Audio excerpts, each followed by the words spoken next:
para presidir este painel, por gentileza. O senhor pode ocupar a mesa, o senhor Demerval.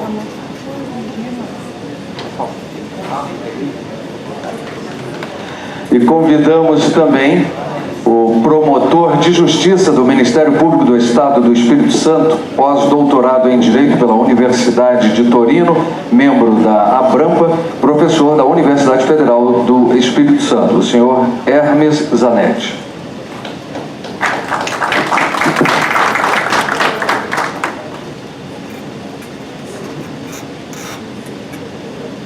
Com a palavra, então, o presidente deste painel.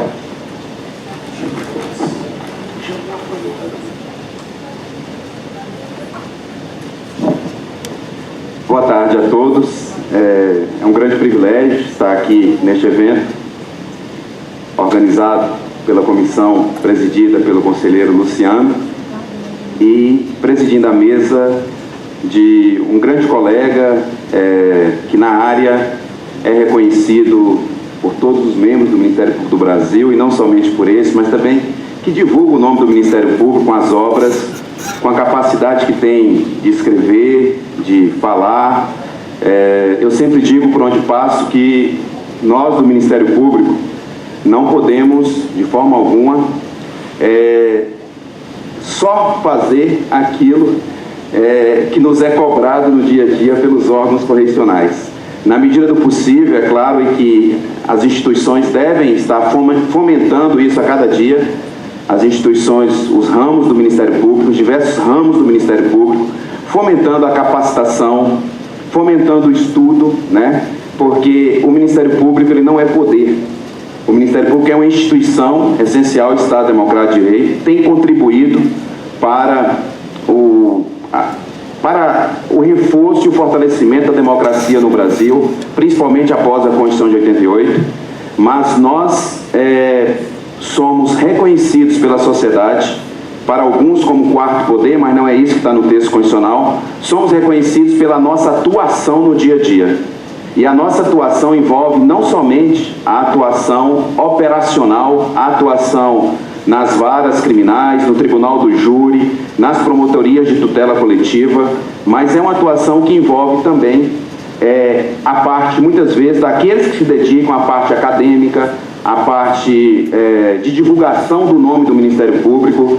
E o doutor professor Hermes Zanetti, ele é conhecido, como outros colegas do Ministério Público, por todos os membros do Ministério Público e também por uma gama gigantesca de estudantes, de pessoas que pretendem ingressar no Ministério Público e que enxergam nesses profissionais pessoas que podem contribuir de uma forma mais incisiva para mudanças sociais. Então, é uma honra para mim estar aqui presidindo a mesa, ocupada por Vossa Excelência, e cujos estudos já usei em outros momentos, quando ainda estudava mais processo coletivo, menos do que direito penal, que hoje é um pouquinho inverteu, tá? Mas é uma honra, uma satisfação. Seja bem-vindo ao Conselho Nacional do Ministério Público e parabenizo desde já ao conselheiro Luciano por esse honroso convite e também a Vossa Excelência por ter aceitado a participação. Aproveito a oportunidade para cumprimentar os conselheiros presentes aqui, doutor Lauro, doutor Estica, ex-conselheiro Sérgio Ricardo, doutor Jarbas, que eu estou vendo aqui, não sei se eu pulei algum nome, Marcelo Ferra estava por aí também, e também agradeço a presença de todos que estão aqui do Ministério Público, promotores, promotoras de justiça, cumprimento meu colega Paulo José, Roberto Carlos Batista, que eu estou vendo aqui, e passo desde já a palavra a Vossa Excelência, doutor Hermes Zanetti. Bom, boa tarde. Eu gostaria também de agradecer, em primeiro lugar, o convite e as belíssimas palavras do doutor Demerval. Na verdade, estar aqui com Vossa Excelência, com o doutor Jarbas, com o doutor Lauro, com o doutor Estica, o doutor Sérgio Ricardo, que além de tudo ainda é meu colega na Universidade Federal do Espírito Santo, e em nome de todos vocês, saúdo os demais colegas do Ministério Público e os colegas que são preocupados com o sistema de justiça brasileira, porque o doutor Sérgio, muito embora não seja do Ministério Público, é um juiz lá no Espírito Santo que tem exercido suas funções com desvelo. Nós vamos conversar sobre um tema que eu não sei bem quanto tempo eu tenho, acredito que uns 30 minutos, digamos, que seria 40 no horário regulamentar.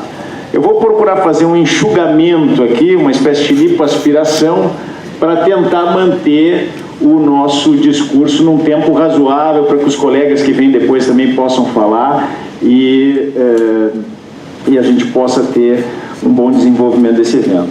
Para mim é uma alegria estar aqui no CNMP falando com os senhores, porque o CNMP tem tido uma função particularmente nesse campo que nós vamos conversar, que é o campo que diz respeito aos negócios processuais e à calendarização, uma função de vanguarda. Porque a resolução número 118, que é de 2014, já permitia as convenções processuais e ela é anterior ao Código de Processo Civil. Então, o CNMP passou a ser um órgão que projeta a legislação do futuro. Nós vamos conversar, e eu falava aqui com o doutor Acauí, meu querido amigo do Ministério Público de São Paulo, nós vamos passar a projetar a legislação do futuro através desses ganchos interpretativos que nós já podemos ter a partir das resoluções do Conselho Nacional. Então, a função dos conselheiros hoje é fundamental, e o doutor Jarbas mencionava isso, para que o Ministério Público, nesse momento, já seja um Ministério Público projetado para o futuro. Eu vou pedir para descer para a fala ali de baixo. Não sei se tem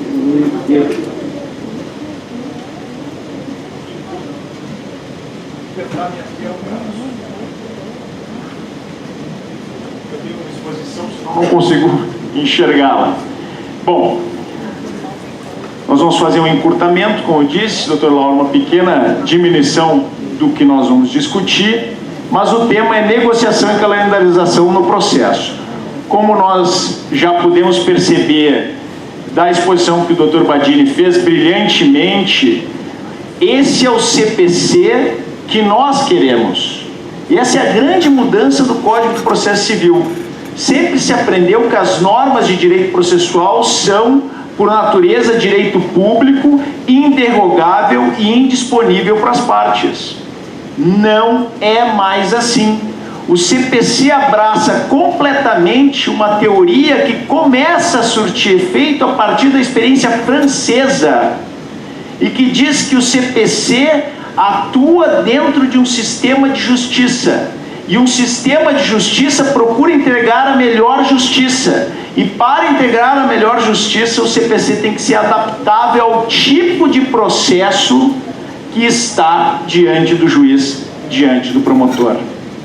Então, o que nós vamos entender é que contratualização do processo, convenções processuais, negócios jurídicos processuais, não é transformar o código em direito privado, mas é compreender que o contrato está para além do direito privado e que a função do contrato, regulando as vontades, o autorregramento das vontades, é permitir que nós tenhamos mais efetividade.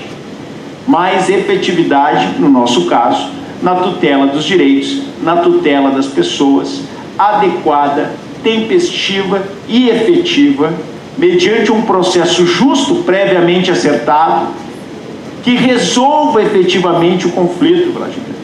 Porque o que nós tínhamos visto até aqui era um processo que, de tão engessado, era mais uma desculpa para a ineficiência.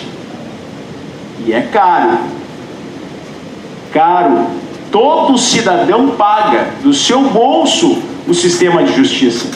Então, caro, ineficiente, longe da sua finalidade principal, que é tutelar a pessoa, o processo do Código de 73 já não servia para mais nada.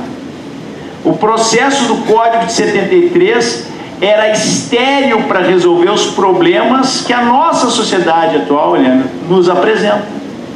Não resolvia bem conflitos agrários, não resolvia bem ações coletivas ambientais, não resolvia bem questões multitudinárias, conflitos que envolvem milhares de pessoas, como em relações de consumo. E aí a gente tem um processo coletivo que continua não resolvendo bem, porque mesmo no processo coletivo a gente precisa do que o novo CPC traz. Então a primeira premissa que eu queria fixar com os senhores é uma lição esse professor francês, que é o presidente da Associação Internacional de Direito Processual Civil, professor da Sorbonne, e é a ideia de que o contrato tornou-se igualmente um instrumento de gestão do processo, uma ferramenta de política pública. Consiste, sobretudo, no emprego de um certo procedimento de elaboração de normas, regras e decisões que constituem um procedimento do tipo contratual. Não é com a noção civilista de contrato que se deve, portanto, compreender a contratualização. Então, esqueçam a noção civilista de contrato.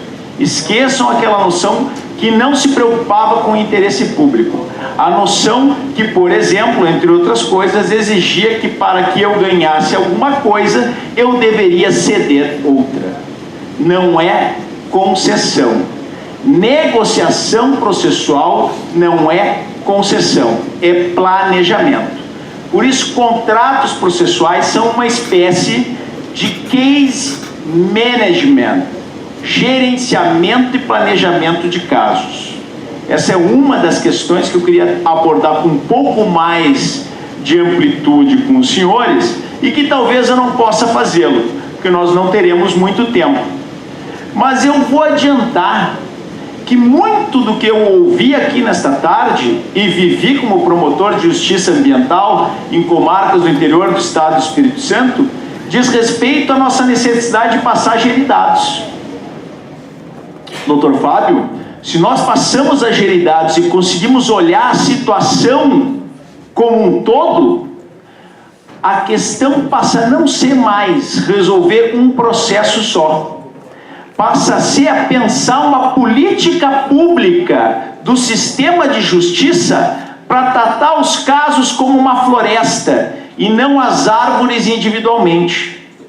E para isso, nós podemos contar com um instrumento que é mais avançado ainda do que os contratos processuais e que já está sendo efetivado. Por exemplo, em São Paulo tem algumas experiências exitosas do Tribunal de Justiça de São Paulo. Não sei se o Ministério Público já chegou a fazer alguma, mas o Tribunal de Justiça de São Paulo já fez algumas, que são os protocolos institucionais. E eu falava que isso é um avanço em relação ao case management que poderíamos ter com os contratos processuais, mas isso é um avanço para tratar casos repetitivos que nós temos em todas as comarcas, como esses casos que vão parar nos juizados especiais criminais. Isso que nós estamos falando vale não só a contratualização do procedimento, vale não só para o processo civil, vale também para o processo penal, porque o artigo 3º do Código de Processo Penal faz remissão ao Código de Processo Civil e, portanto, as normas fundamentais do processo nós podemos aplicar também para o processo penal. E se avançamos para os protocolos institucionais, podemos fazer um protocolo institucional com o Poder Judiciário de nossos estados para regulamentar o procedimento do Juizado Especial Criminal Ambiental, para a partir daí ter determinado procedimento que garanta que aquele Juizado Especial Criminal Ambiental, que é tão importante e que não são questões de crimes de pequeno potencial ofensivo, porque nós sabemos do efeito ricochete, o efeito contínuo, o efeito dominó, o efeito multiplicador que esses casos provocam, tenha um procedimento efetivo, concertado, e a inclua todas as comarcas onde há atuação ambiental do Ministério Público. Eu coloco essa ideia, que é uma ideia mais avançada no início, para dizer aos senhores, não temam mais criatividade dentro do processo. Não temam mais pensar o procedimento para resolver os problemas do sistema de justiça, porque é esta a finalidade do processo. Aquela sentença judicial emoldurada, embalsamada, colocada num sanduíche de vidro no quarto da pessoa não serve para tutelar direitos. O que nós precisamos para tutelar direitos é de um processo adequado, tempestivo e efetivo, que resulte em um resultado prático, concreto na vida das pessoas. Então, não temam em inovar, em verificar em cada caso o que pode ser feito para contratualizar o procedimento, a começar, como bem disse o Badini, pelos inquéritos. A começar a contratualização pelos inquéritos. Meus colegas do Espírito Santo, infelizmente, tiveram que ir, são meus colegas na atuação do GT do Rio Doce. Nós atuamos naquele processo angustiante para todos, que é a recuperação do Rio Doce e a solução desse grande problema que nós temos no Espírito Santo e em Minas Gerais. E junto com eles, nós temos feito vários negócios processuais ao longo desses termos de ajustamento de conduta que tratam do caso do Rio Doce. No primeiro TAC, que foi o TAC preliminar, assinado num domingo, logo após o desastre de Mariana, lá no Espírito Santo, foi o primeiro a ser assinado, tinham vários negócios processuais. A empresa assumia todos os custos em relação ao deslocamento do Ministério Público, colocava aeronaves à disposição para que a gente cobrisse o entorno do rio. A empresa assumia o compromisso de não alegar a incompetência das ações que já haviam sido ajuizadas, portanto um pacto de não alegação de incompetência dos juízos de Colatina e Linhares, onde já haviam sido ajuizadas ações cautelares pelo Ministério Público. A empresa assumiu o compromisso de custear toda a colheita de prova dos espécimes da natureza que estavam sendo afetados pelo desastre. Então nós já fizemos uma primeira colheita de prova em relação àquilo, o custeio foi feito pela empresa, espécies de negócio processual. A empresa assumiu o compromisso de fazer um monitoramento da água e prestar essas informações através de um laboratório idôneo para o Ministério Público. Tudo no primeiro TAC, uma semana depois, usando, naquela época, porque nós ainda não tínhamos a vigência do CPC, a resolução número 118 do Conselho Nacional do Ministério Público. Então, nessa primeira abordagem, a gente já vê o quanto pode ser feito, o quanto nós temos aí de caminhos. Que caminhos são esses? São os caminhos do processo do século XXI. Porque nós trabalhávamos até agora, doutor Lauro, doutor Luciano, nós trabalhávamos até agora com um processo que lidava com papel, e ainda muitos dos nossos estados ainda não temos o processo digital, mas é uma tendência inexorável. Nós ainda vamos conseguir, doutor Sérgio. Conto com o seu apoio lá no Tribunal de Justiça para que a gente efetive isso no Espírito Santo. Com livros de papel. Hoje, basicamente, metade do nosso trabalho é na internet. Metade do nosso trabalho é documento digital. Com um oficial de justiça ou carteiro entregando a citação à intimação. Um processo do século XIX. Um dinossauro. Agora nós temos o WhatsApp regulamentado pelo CNJ. Mas detalhe, o que é necessário para ser permitido por WhatsApp? O mútuo consentimento das partes. É um negócio processual. É um negócio processual. Então isso está mudando com uma velocidade que talvez só pudesse ser imaginada por esse homem, que é o Elon Musk, que inventou o carro elétrico e conseguiu instalar em todos os Estados Unidos, em alguns lugares da Europa e da Ásia, abastecimento gratuito para quem compra o carro com ele. Mas essas mudanças não começaram agora. Essas mudanças têm uma tradição e têm uma história. Às vezes nós, que não somos da área do direito processual, ou alguns processualistas que estudam mais o Código de 73 do que está acontecendo hoje, deixam de perceber que essas mudanças começaram muito tempo antes.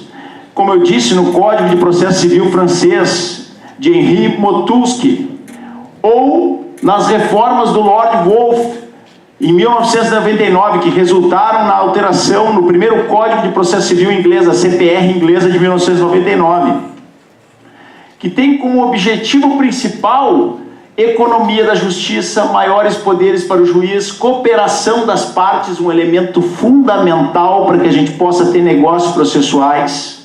E não significa cooperação no sentido das partes colaborarem porque são amigas, significa cooperar para com o processo, cooperar de forma objetiva para com o processo. Ajuste do processo à realidade do litígio. E aí, novamente, a gente fala desses protocolos institucionais. Olha a potencialidade dos protocolos. Fazer circuitos e protocolos processuais que permitam adaptar os procedimentos à realidade, dizendo quais são os documentos que têm que ser apresentados para que a parte tenha procedência, dizendo qual é o tempo de tramitação, dizendo, não para um processo só, mas para todos os processos naquela matéria, dizendo qual é o tempo adequado para contestação, criando circuitos, o fast track, o small claims track ou o multi-track para casos como, por exemplo, o caso que nós temos no Rio Doce. São tantos conflitos que eu preciso de um tipo de circuito para cada tipo de problema. Fazer um design processual. E Badilli falava aqui que ele não gosta da customização, né? A gente pode falar que é um processo tailor-made, né? Um processo feito sob medida, feito à mão, para aquele complexo problema que nós temos diante de nós. Porque esses problemas são, às vezes, Dr. Jarbas, irrepetíveis. Não há, a experiência pode até me ensinar alguma coisa, mas não há um caso como o do Rio Doce que seja igual a ele no futuro. Nós vamos ter outros casos com outros problemas e nós precisamos adaptar o procedimento ou os procedimentos, vários circuitos procedimentais àquele caso. Estímulo à autocomposição e recurso às novas tecnologias. Gestão de dados. Passou da hora de nós sabermos quantos processos nós temos no Ministério Público, a taxonomia, identificar que tipo de processo é, aonde ele está, qual é o estágio de tramitação. Passou da hora. Não é chuva.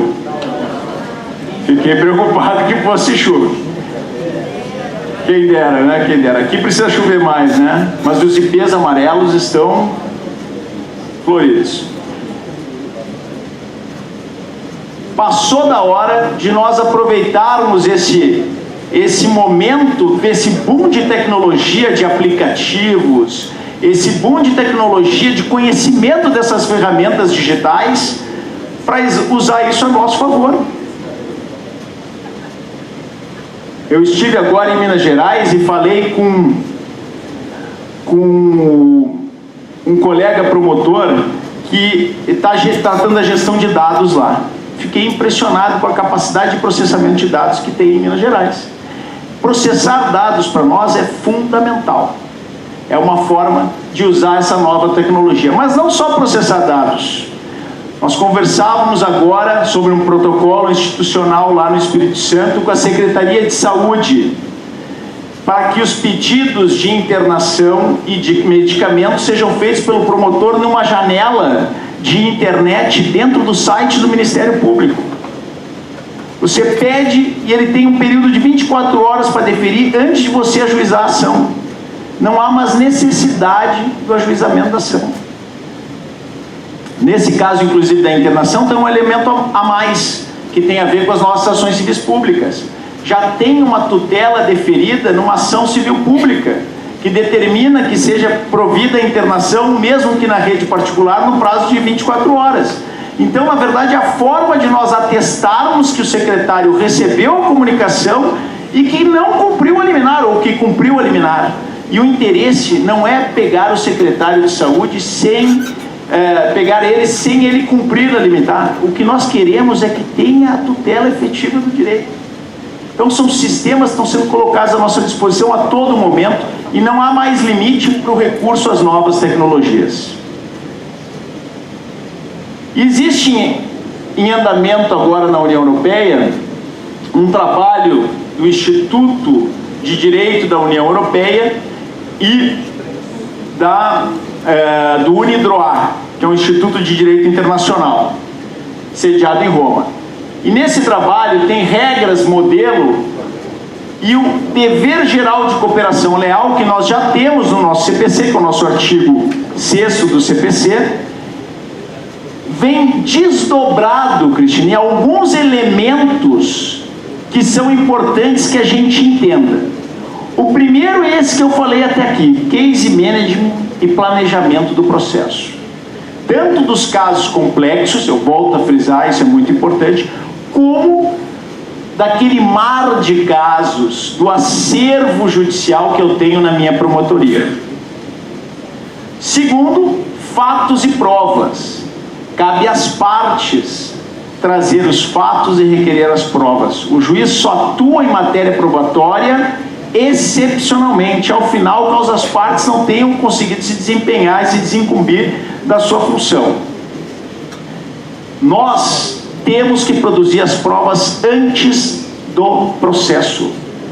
O processo tem que terminar antes da sentença, porque as provas produzidas são tão claras que não existe mais dúvida. Em muitos casos nós temos tido essa experiência.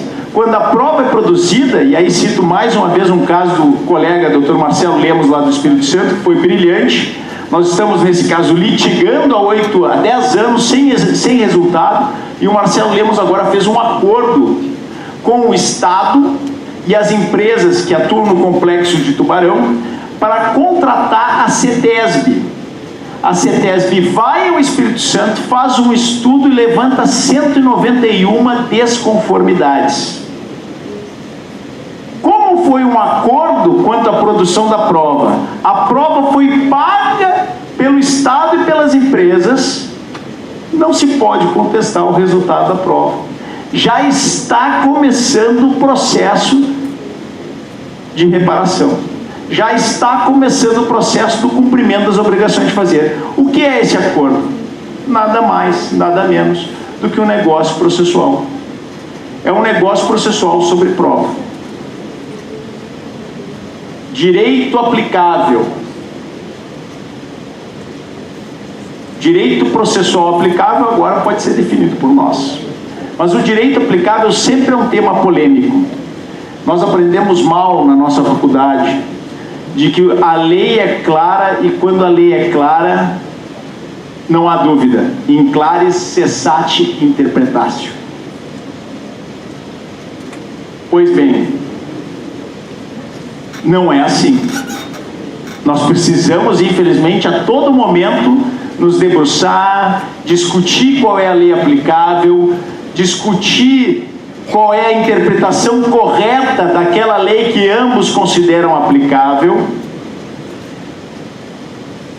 Mas quando nós identificamos a lei aplicável, fica mais fácil, conhecendo os fatos e identificando a lei aplicável, solucionar o conflito. Por isso, um quarto pilar desse dever de cooperação é o estímulo à autocomposição. Estímulo contínuo à autocomposição, que nasce naturalmente quando a gente conhece o fato e sabe qual é o direito aplicável. O direito aplicável doutor Alexandre, a gente às vezes conversa sobre isso, eu queria aqui ressaltar esse ponto. O direito aplicável, às vezes, ele é conhecido por mim, sou do Ministério Público, conhecido pelo réu, pelo demandado, e conhecido pelo juiz de uma maneira totalmente diferente. 3 partes no processo, cada uma entende de uma maneira. E nós tivemos um caso agora, na semana passada, nós estávamos reunidos em Minas Gerais para a sessão de conciliação, sessão solene de conciliação, no caso do Rio Doce, e nós todos expusemos ali as nossas razões pelas quais deveria ser homologado o TAC Governança, que foi esse TAC homologado com grandes vantagens nessa sessão, pela 12ª Vara, só que tinha um porém. O juiz, quando foi homologar o TAC, que já era um acordo entre as partes, Homologou também o TAP, que é um termo de ajustamento preliminar. E esse termo de ajustamento preliminar tratava dos critérios para a escolha das assessorias técnicas pelos atingidos. Nós já sabíamos quais eram os fatos, já conhecíamos os direitos, as partes já tinham entrado em conformidade quanto a esses critérios, já tinham autocomposto. Mas o juiz entendeu diferente. Doutor Mauro, o juiz tem o poder de fazer o controle. É um poder porque nessas matérias que nós atuamos, há interesse público. Só que o novo código, em relação ao direito aplicável, fez uma coisa muito sábia, para que a gente mantenha o foco no estímulo à autocomposição. Ele disse que o juiz não decide mais sem avisar as partes. Princípio da vedação da decisão surpresa. Artigo 10 do Código de Processo Civil. O juiz não pode mais, naquele momento em que ele vai aplicar o direito, tirar uma norma jurídica que ele entenda mais razoável, sem debater com as partes, e aplicá-la, dizendo iura novit curia, o tribunal conhece o direito. Porque fazendo isso, ele não contribui para a solução do conflito. Naquele caso em particular, já havia uma definição pelas próprias partes do que era adequado à solução de conflito. Se ele entendia que deveria haver o controle, ele deveria ter aberto a possibilidade das partes dialogarem com ele. E mais uma vez refiro ao Badini para dizer que ele acertou no ponto. O CPC que eu preciso é um CPC dialogado. Ele deixou passar a oportunidade de consolidar, talvez naquela mesma audiência, o termo de ajustamento preliminar junto com o termo de governança, o TAC, governança. Então, o direito aplicável não é conhecido só pelo juiz, ele também é conhecido pelas partes. O novo CPC tem uma série de regras que favorecem o Ministério Público prospectivo, o Ministério Público de vanguarda, que possa tutelar melhor os direitos fundamentais. Eu entendo que o Ministério Público é uma agenda, tem uma agenda de tutela dos direitos fundamentais, é uma agência de defesa dos direitos fundamentais. Essas normas fundamentais que se aplicam para o Ministério Público são principalmente essas que estão aqui. Eu vou deixar esse material, não sei se depois ele vai ser disponibilizado.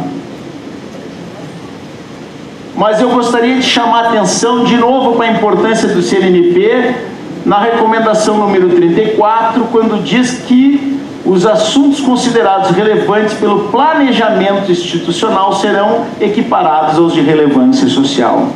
Mais uma vez, as normas do CNMP prospectando para o futuro, permitindo que nós possamos trabalhar com um novo modelo de unidade, um modelo de unidade a partir do nosso planejamento estratégico. Chegamos no artigo 190.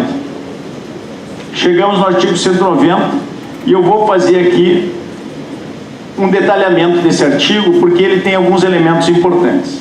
Primeiro elemento importante: direitos que admitam autocomposição. Está escrito transação? Está escrito conciliação? Está escrito negociação? Não. Está escrito autocomposição.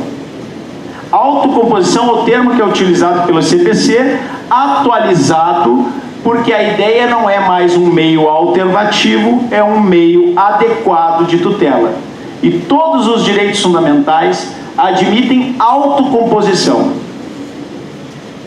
mesmo que indisponíveis. Mudanças de procedimento. Se vamos estipular então mudanças de procedimento, que nós já vimos, pode ser num caso, pode ser numa série de casos no acervo, pode ser através de um protocolo institucional entre o Ministério Público e o Poder Judiciário, entre o Ministério Público, uma empresa ré, e o Poder Judiciário, o Ministério Público, uma instituição financeira, ou o Poder Judiciário, uma instituição financeira, como é o exemplo do caso de São Paulo. para ônus, poderes, faculdades e deveres processuais, antes ou durante o processo. Por isso nós já podemos começar com o termo de ajustamento de conduta. Parágrafo único. O controle da validade desse negócio. A pergunta é: o negócio vincula o juiz? Vincula o juiz. O juiz pode fazer o controle de validade.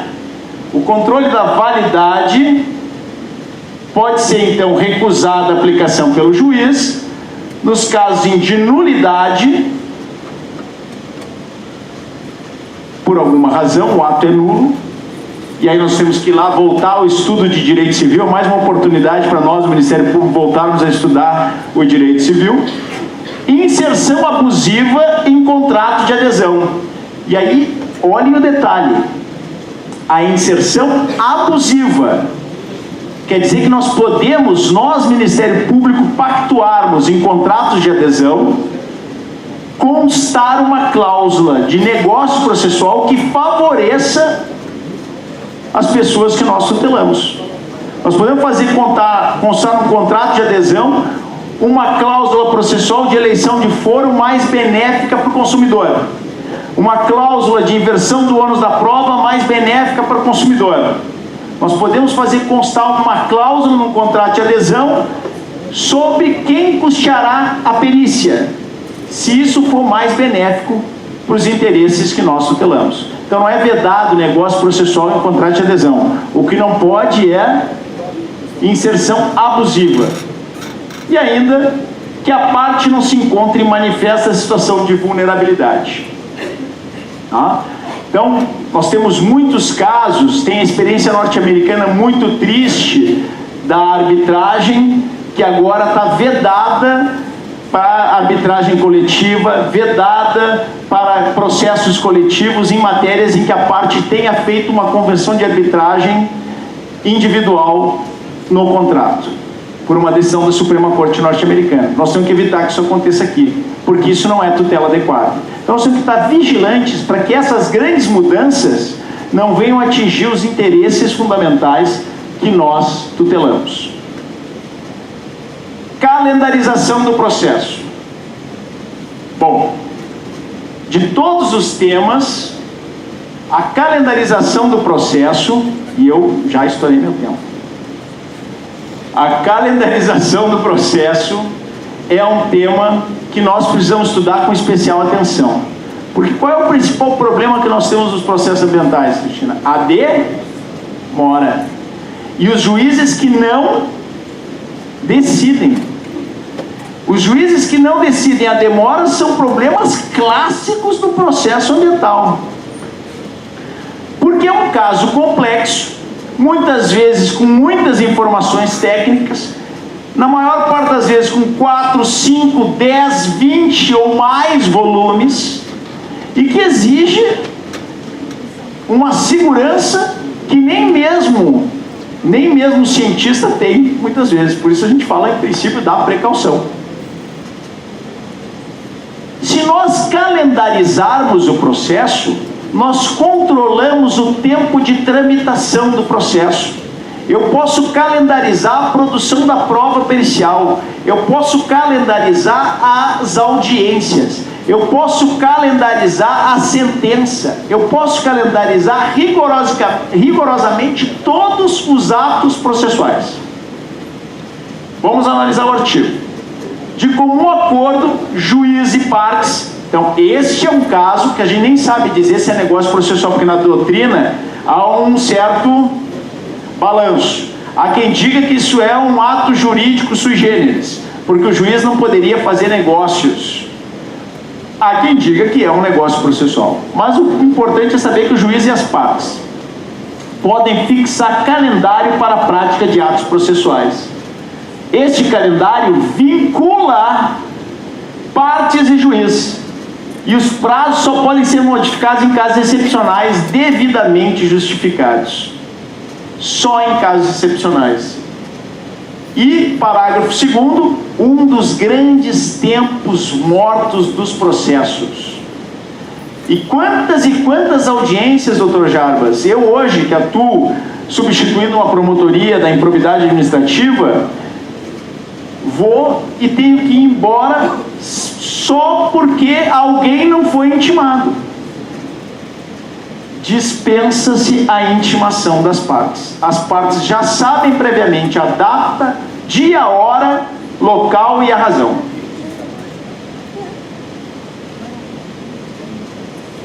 Doutrina sobre negócios processuais, vou chamar atenção para esse livro, que é a tese de livre docência do colega procurador da República, Dr. Antônio do Passo Cabral. A maior nota já obtida na USP foi por um procurador da República, que também é um promotor de justiça. Até acho esse nome, promotor de justiça, um nome forte, né? Dr. Antônio do Passo Cabral. Esse livro, que reúne as lições do professor Cadier na Universidade Federal do Rio Grande do Sul, que foram proferidas a convite do colega Daniel Mitidiero, são 6 lições traduzidas para o português. Tem 2 textos, 2 lições sobre negócios processuais e calendarização processual. Fundamental esse livro para entender essa experiência francesa, que é a origem dos nossos negócios processuais.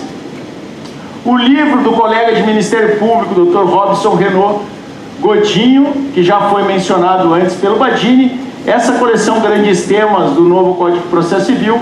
O livro do professor Fred Didier, que reúne ensaios sobre negócios jurídicos processuais, dos quais eu ressalto o negócio processual atípico de colaboração premiada na improbidade administrativa, porque nós temos a colaboração premiada no direito penal. Nós podemos importar para a improbidade administrativa? Sem dúvida nenhuma, como negócio processual atípico, usando a regra do artigo 190, que permite os negócios processuais atípicos, entre outros. A tendência à negociação e à flexibilização da indisponibilidade do interesse coletivo é inexorável. Ela é mundial. Case management é mundial. Não tem como voltar atrás. Esse passo já foi dado. A maneira como nós vamos utilizar esses instrumentos é que vai importar daqui para diante. E aqui volto a referir a esse pioneirismo do Conselho Nacional em esclarecer que não somos mais juristas de Napoleão, porque a lei não é tão clara assim. Nós precisamos interpretar para bem aplicar a lei. E o TAC se pode cingir à negociação, à interpretação do direito para o caso concreto, como está na resolução 179, muito bem colocado lá, como comentou o colega Cauê. Teríamos aqui outros tantos temas para tratar. De novo, o livro que foi referido pelo Badini. Os enunciados do Fórum de Processo Civil, que dizem que a indisponibilidade do direito material não impede por si só a celebração do negócio jurídico processual, até porque o negócio jurídico processual, como a gente viu no caso do contrato de adesão, pode ser mais benéfico para o titular do direito indisponível, pode ser mais benéfico para a tutela. Os limites que a doutrina aponta. Outros enunciados do FPPC: o Ministério Público pode realizar negócios processuais. As partes, contudo, não podem, mediante negócio processual, afastar a intervenção do Ministério Público. E é uma regra de negócios processuais que nós temos que lutar para garantir, inclusive junto ao STF, porque recentemente nós tivemos um julgamento de uma DI que pode dar uma interpretação contrária a isso. Negócios processuais só afetam aqueles que participam do negócio, não podem afetar direitos e poderes de terceiros. E nós somos os titulares da ação penal, nós somos os titulares da ação civil pública, então não pode nos afetar quando nós não participarmos, nem pode afastar a intervenção do Ministério Público. Outras questões que nós já de alguma forma tratamos. Eu iria falar um pouco sobre esse tema tão polêmico que é da improbidade administrativa, né? Também aqui, novamente, a resolução 179 nos permite, né, avançar, porque ela fala da possibilidade de aplicação de uma ou algumas sanções previstas em lei.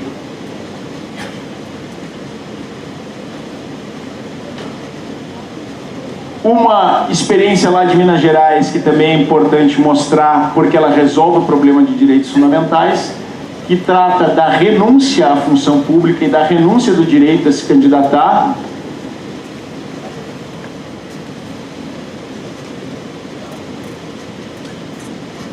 Por que renúncia?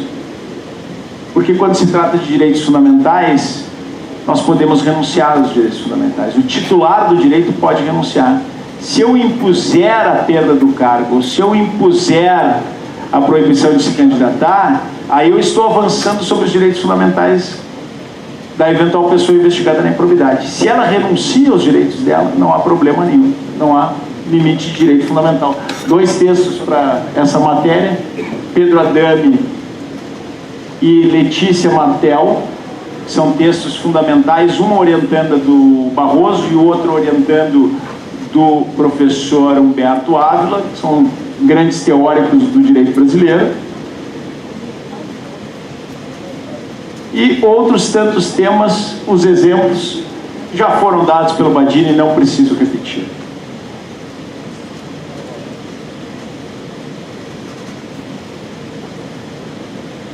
Nós poderíamos ainda falar sobre tudo isso, tudo já foi dito.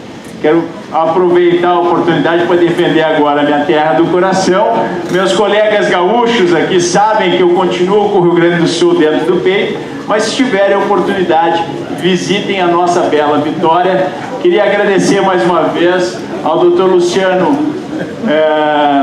Maia, ao Dr. Dermeval Farias Gomes Filho, ao meu procurador-geral, Dr. Éder Pontes, por permitir que eu estivesse junto de vocês hoje aqui, e a minha querida doutora Tarsila Santos Brito Gomes pelo convite, juntamente com o Dr. Luciano e o Dr. Lauro.